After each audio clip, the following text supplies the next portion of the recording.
धन्यवाद देती हूँ कि यह सुंदर मौका फिर से मिला। तो आप लोग कितने लोग तैयार हैं वचन को सुनने के लिए? चलिए, प्रभु का धन्यवाद हो। आज हम वचन इस प्रकार, हम मसीह में होते हुए भी, प्रभु के पास होते हुए भी हम किस प्रकार झूठ बोलते हैं।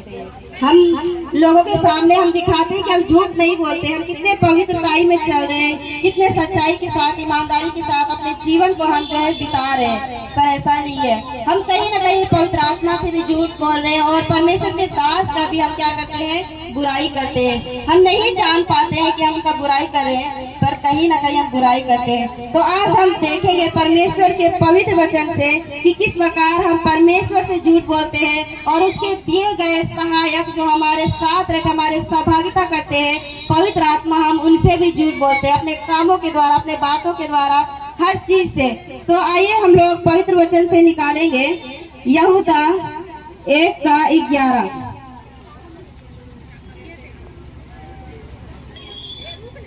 उन पर हाय, क्योंकि वे कैन की सी चाल चले और मजदूरी के लिए बिलाम के समान भ्रष्ट हो गए हैं और कोरह के समान विरोध करके नष्ट हुए हैं। आमीन। ये यहाँ पे हम दो इंसान के बारे में देख रहे हैं, एक क्या है, बिलाम, और दूसरा है कोरह। तो यहाँ जो दो व्यक्ति वो क्या किए हैं, उसके बारे में परमेश्वर का दास जो यहाँ पे वो लिखा हुआ है कि पहला क्या है कि कैन की समान वो क्या कर रहा है, मजदूरी के लिए, और बिलाम के समान जो है वो भ्रष्ट हो गया है। देखते हैं वो क्या क्या ऐसा काम किया जो परमेश्वर उससे ऐसा गुस्सा हो गया और घृणित हो गया। हम देखेंगे, यहाँ पे देखेंगे कि कैन के बारे में कितने लोग जानते हैं। जब हमारे आदि माता और पुरुष जो थे, पिता हवा, आदि माता जो थी हवा, और जो हमारे पिता थे वो कौन थे, आदम थे। उनके जो संतान थे वो थे कैन और हाबिल। तो कैन जो था वो खेती बाड़ी करने वाला था, वो किसान था। पर जो वो किसान था वो खेती बाड़ी करता था, वो परमेश्वर को अपना हिस्सा दशमांश जो होता है वो नहीं देता था पर कुड़कुड़ा के देता था, आनंद से, खुशी से वो नहीं देता था। हमेशा अपने भाई के प्रति उसके अंदर क्या होता था, जलन होता था, ईर्ष्या होता था, क्योंकि उसका भाई जो था हाबिल वो उत्तम से उत्तम, अच्छा से अच्छा भेंट परमेश्वर को चढ़ाता था, क्योंकि वो जानता था कि जो कुछ उसके पास है वो परमेश्वर का दिया हुआ। इसलिए परमेश्वर ने जो कहा कि हमारा जो परमेश्वर का जो हिस्सा था दसवां हिस्सा, उसको वो हाबिल चढ़ाता था, और चढ़ाने के द्वारा जो हाबिल का भेंट परमेश्वर ग्रहण करता था, पर कैन का भेंट ग्रहण नहीं करता था, जिसकी वजह से परमेश्वर के प्रति उसके मन में जो था क्रोध था, गुस्सा था, जलन था, और हाबिल से वो क्या करता था, नफरत करता था। इसीलिए यहाँ पे लिखा हुआ है कि हाय, कैन को श्राप मिला था परमेश्वर के द्वारा। इसलिए क्योंकि उसने वैसा काम किया था, जलन किया था, ईर्ष्या, अपने भाई को मारा था जलन के कारण। अगर हम किसी से जलन करते हैं, गुस्सा करते हैं, तो वो पाप में बदल जाता है। अगर हम गुस्सा नहीं करते हैं, अगर हम उनसे प्रेम करते हैं, तो हमारा संबंध उनके साथ अच्छा रहता है। अगर हम किसी से गुस्सा करते हैं, उनके बातों को, उनके स्वभाव से, उनके हर काम से, तो वो हमारा जो धीरे धीरे वो क्या होता है, पाप में बदलते जाता है, और हमें पता भी नहीं चलता। हम उसके प्रति इतने गुस्से हो जाते, घृणित हो जाते कि कैन के समान जो है हम हत्या करने के लिए तैयार हो जाते हैं। मनों में सोचते हैं, अलग अलग विचारधाराएं रखते हैं उसके प्रति कि हम उसके साथ ऐसा करें, या फिर उसके साथ वैसा हो जाए, वो वहां जाए तो उसके साथ ऐसा हो जाए, जैसे कैन के मन में था। उसने अपने भाई को मारा गुस्से की वजह से, जलन की वजह से। और हम देखते हैं परमेश्वर ने उसके लिए कौन सा शब्द उच्चारण किया, हाय। हाय का मतलब होता है श्राप। कैन जो था श्रापित था। और हम देखते हैं दूसरा इंसान, पहला जो कैन था वो क्या करता था, मजदूरी करता था। उसको परमेश्वर ने श्राप दिया, जब तक तू मजदूरी नहीं करेगा, कमाएगा नहीं, तुम्हारा माथे से जो पसीना नहीं निकलेगा, तब तक तू खाना नहीं खा पाएगा। अपना मेहनत का कमाई, अपना पसीने का कमाई का तू क्या करेगा, खाना खाएगा और इधर उधर भटकेगा। परमेश्वर ने उसके स्वभाव के वजह से, उसके जलन के वजह से परमेश्वर ने उसे क्या किया, श्रापित किया। और हम दूसरा देखते हैं वो भ्रष्ट हो गया। और हम देखते हैं दूसरा इंसान जो है बिलाम है। बिलाम के बारे में हम देखते हैं कि बिलाम जो था परमेश्वर का दास था, एक अच्छा सेवक था, अभिषिक्त दास था, पर उसके अंदर में भी घमंड आ जाता है। किस बात का, क्योंकि वो बहुत सामर्थ था। प्रभु ने उसे इस्तेमाल किया था, अच्छे से अभिषिक्त किया था। वो पहले जब हम देखते हैं पुराने नियम में, हम जब पढ़ते हैं वहाँ गिनती का पुस्तक में, बिलाम के बारे में कहानी लिखा हुआ है। वहाँ जब हम देखते हैं कि बिलाम को परमेश्वर ने क्या बोला था कि जाके तू इजरायलियों को आशीष देना। पहले होता था कि पहले का जो भविष्यवक्ता लोग होते थे, नबी लोग होते थे, वो जो कुछ बोलते थे, जिसके पास जाके बोलते थे, उसके साथ वैसा ही होता था। जहाँ जिस देश में उसको आशीष देना है, वहाँ जाके वो अगर आशीष देते थे तो वो लोग आशीषित होते थे। पहले के राजा लोग ऐसे ही होते थे।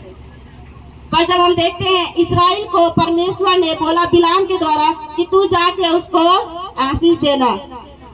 पर जब हम देखते हैं वहाँ का एक राजा था, उसका नाम था बालक। उसने अपने दो सेवक को भेजा बिलाम के पास और बोला तू इजरायली को श्राप देना, आशीष नहीं देना। जानते आप लोग क्यों? क्योंकि वो राजा जो था बालक, इजरायली के साथ जो था लड़ाई कर रहा था, युद्ध में था और वो जीत नहीं पा रहा था। और वो जानता था कि वो जो सेवक है बिलाम, वो एक अभिषिक्त दास है, वो जो कुछ बोलेगा वो वैसा ही होगा। इसलिए वो क्या अपने पैसों के द्वारा, बल के द्वारा बिलाम को खरीदना चाहा। और उसने क्या किया, अपने दो सेवक को बिलाम के पास भेजा। तो बिलाम ने क्या बोला कि ठीक है तुम रुको, हम परमेश्वर से क्या करेंगे, पूछेंगे पहले कि वो सच में हमको आशीष के बदले श्राप देने बोलता है कि नहीं बोलता है। तो वो लोग वहाँ रात में रुका और बिलाम जो है परमेश्वर का दास, वो परमेश्वर से प्रार्थना में पूछा कि क्या सच में मैं इजरायली लोगों को श्राप दूं? परमेश्वर ने बोला नहीं, इसको तुम यहाँ से विदा कर दो, मैंने तुम्हें जो बोला है तुमको वही करना है।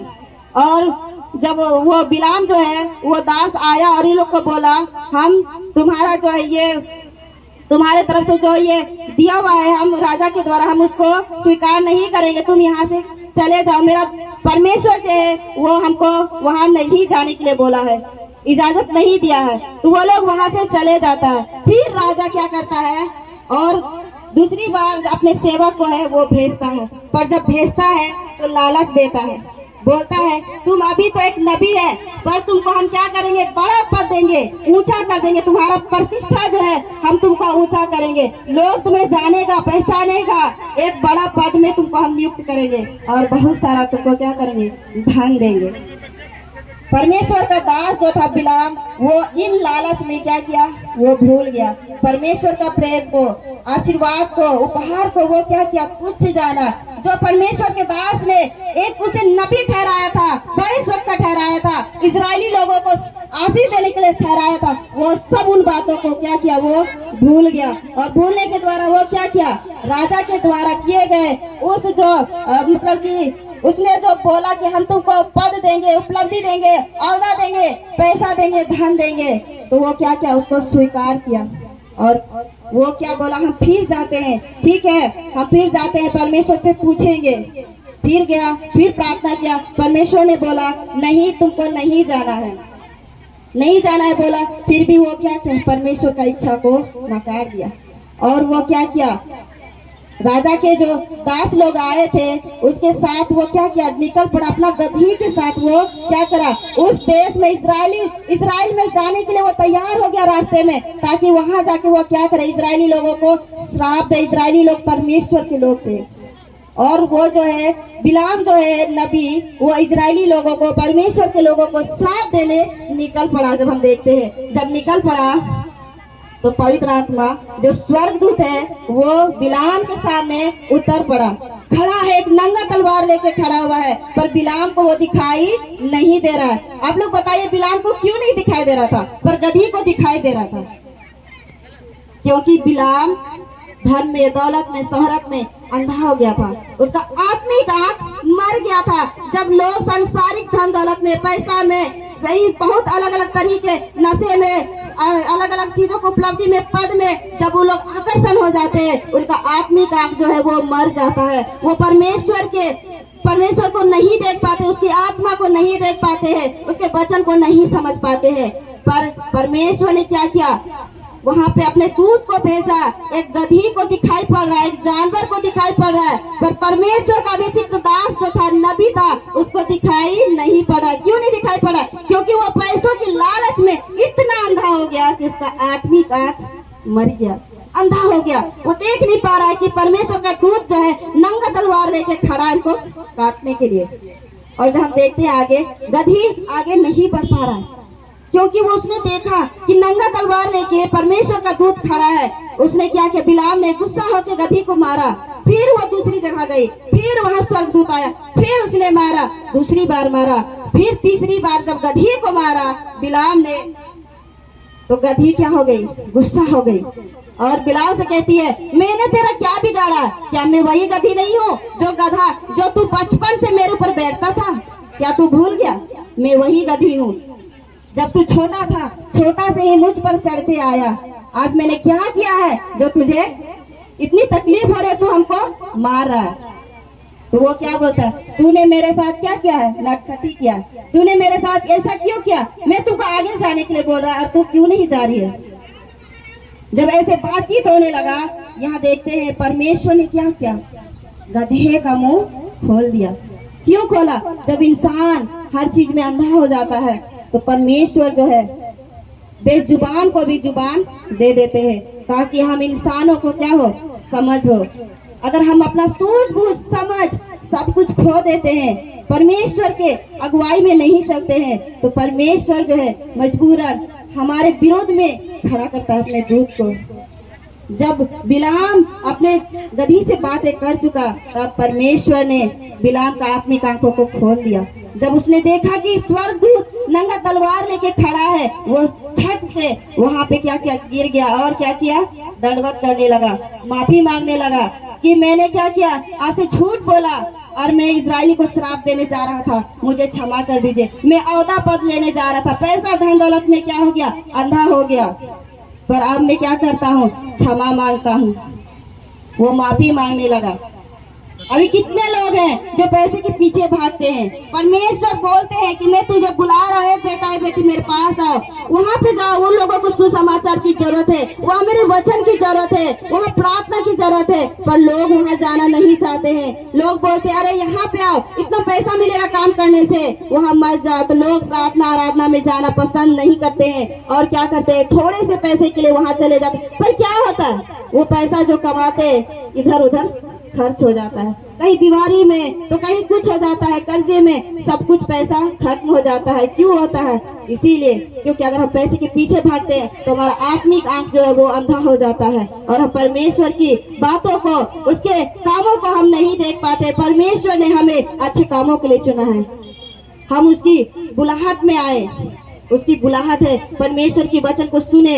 यहाँ पे देखते हैं परमेश्वर का दास जो है, अभी बहुत सारे लोग जो है यहाँ पे आए हैं, पर यहाँ से जाने के बाद क्या बोलेंगे, परमेश्वर का दास ने मुझे नहीं छुआ, मैंने उसे बोला उसने मुझे नहीं छुआ, इतना दिन से मैं आ रहा हूँ पर परमेश्वर के दास ने मुझे नहीं छुआ। वो क्या करते हैं, परमेश्वर के दास की नहीं, परमेश्वर की बुराई करते हैं, क्योंकि पवित्र आत्मा की आप निंदा करते हैं, क्योंकि ये परमेश्वर के दास नहीं, पवित्र आत्मा के द्वारा ये सब काम होता है। और आप जानबूझ के क्या करते हैं, परमेश्वर की आत्मा की बुराई करते हैं। अगर आप ऐसे करेंगे तो आपके सामने भी वो दूत आएगा आपको समझ बूझ देने के लिए।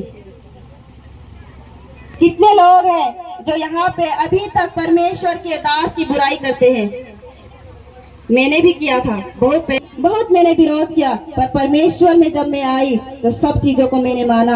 आप लोगों को भी जरूरत है, बिलाम की तरह, कैन की तरह आपको पश्चाताप करना है, नहीं तो हम पवित्र आत्मा के निंदा के विरोध में हम अपराधी ठहरेंगे और हम पर क्या होगा, दंड आएगा। तो आज जरूरत है लोगों को कि हम लोग क्या करें, बिलाम के समान पश्चाताप करें और जो हमारे सामने वो परमेश्वर के दास ने जिस जगह हमें जाने के लिए बोला है उस जगह हमें जाना है। एक छोटी सी कहानी बताएंगे, सफीरा और हनन्याह के बारे में कितने लोग जानते हैं। पहले ये नहीं होता था कि ये तुम्हारा खेत है मेरा नहीं, जैसे अभी होता है ना, ये सिर्फ मेरा खेत है तुम्हारा नहीं है, कागज दिखाते ये दिखाते, पर पहले होता था कि ये मेरा खेत है तो ये सबका खेत है, सबका एक साथ होता था। तो उन लोगों ने क्या किया, सफीरा और हनन्याह पति पत्नी थे, उन लोगों ने खेत को बेचा, खेतों को बेचा। और पहले होता था कि खेत को बेचने के बाद जितना पैसा होता था सबको प्रभु का भवन में देना होता था, सारा पैसा को, क्योंकि वहाँ तुम्हारा मेरा अपना कुछ नहीं था। तो उन लोगों ने क्या किया, कुछ पैसा, आधा पैसा उन लोगों ने घर में छुपा लिया। और जब पवित्र भवन में आए, मंदिर में आए, तो पतरस ने पूछा हनन्याह से, क्या इतना ही पैसा था? उसने बोला हाँ इतना ही पैसा था। उसने क्या किया? झूठ बोला। परमेश्वर के दास ने बोला, तूने मुझसे नहीं पवित्र आत्मा से झूठ बोला है, तुमने ऐसा क्यों किया? जब इस बात का हनन्याह को एहसास हुआ, उसी क्षण वो गिरा मुंह के बल और मर गया। जब उसको बाहर दफनाया गया, उसकी पत्नी 3 घंटे बाद आई अंदर। उससे भी पूछा गया, क्या तुम लोगों ने इतना में ही खेत बेचा? तो उसने भी बोला, हाँ इतना में ही खेत बेचा। उसने बोला, तुम पति पत्नी ने एका किया, मतलब एक साथ तुम लोगों ने झूठ बोला है, इसलिए पवित्र आत्मा तुम लोग को नहीं माफ करेगा। फिर उसकी पत्नी भी वहां पे मर जाती है। इस कहानी से जो है परमेश्वर हम लोग को बताना चाहते हैं कि हम लोग किसी से भी झूठ बोल सकते हैं, पर पवित्र आत्मा से झूठ नहीं बोल सकते हैं, क्योंकि पवित्र आत्मा से झूठ बोलने का मतलब है डायरेक्ट, और हमारे पास क्या आएगा? मृत्यु आएगा, मौत आएगा, जिससे हमें कोई नहीं बचा सकता है। इसलिए समय है अभी हमारे पास कि हम पवित्र आत्मा से झूठ बोलना बंद कर दे, परमेश्वर के दास पर कुड़कुड़ाना बंद कर दे, परमेश्वर की दास की बड़ाई कीजिए, उनकी बातों को सुनिए, उनके अनुसार चलिए। वो जो कुछ बोलते वो डांटते भी है तो उनमें उनका प्यार है और आशीर्वाद है, क्योंकि परमेश्वर के दास अगर श्राप देंगे तो श्राप आएगा, आशीष देंगे तो आशीष आएगा। कितने लोग परमेश्वर के दास से आशीष पाना चाहते हैं? पर इस भीड़ में अभी भी सफीरा और हनन्याह के तरह लोग हैं, इस के तरह लोग हैं, बिलाम के तरह लोग हैं, जो परमेश्वर के दास को सुनना नहीं चाहते, इसके वचन को। जब वो वचन बताएंगे लोग हल्ला करना शुरू कर देंगे, है कि नहीं? लड़ना, एक दूसरे से झगड़ा करना शुरू कर देंगे, उसकी बातों को नहीं सुनेंगे। तो आप लोग क्या कर रहे? पवित्र आत्मा की निंदा कर रहे। तो जरूरत है हम लोग को बिलाम के तरह नहीं बनना है, कैन के तरह नहीं बनना है, सफीरा हनन्याह के तरह नहीं बनना है, हमें परमेश्वर के दास की तरह बनना है। तो परमेश्वर इस वचन के द्वारा बहुत आशीष दे।